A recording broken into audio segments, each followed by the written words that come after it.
அப்படி பார்க்க போனா இங்கேயும் நிறைய ஜாதி இருக்குல்ல ப்ரோ. நாங்க ஜாதின்னு சொல்ற, நமக்குள்ள ஜாதி வேண்டாம். நம்ம அதான் முதலே சொன்னேன், மொழியாலத்தான் ஒரு இனம் ஒண்ணாகுது, மொழியாலத்தான் ஒரு இனம் அடையாளம் காட்டப்படுது. இந்த மொழி, தமிழ் மொழி பேசுற நாம எல்லாரும் தமிழன்.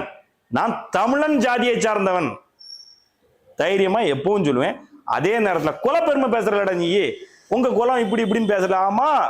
என்ன பேசுறேன் நான்? தீரன் சின்னமலைங்கிற வீரம் பிறந்த தமிழ் ஜாதியில பிறந்தவன் தான் நான். ஒண்டி வீரன்கிற தைரியமான ஒரு வீரன், மர வீரம் பிறந்த ஜாதி தமிழ் ஜாதியில பிறந்தவன் தான் நான்.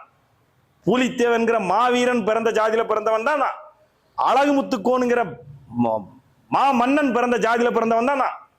வீரமுத்திரையங்கிற மாபெரும் மன்னன் பிறந்த ஜாதியில பிறந்தவன் தான் நான். இப்படி பல வீரர்கள் கொண்ட தமிழ் ஜாதியில பிறந்தவன் சொல்றதுக்கு பெருமைப்படுறேன். அதை இன்னைக்கு இல்லை என்னைக்கும் சொல்லுவேன்.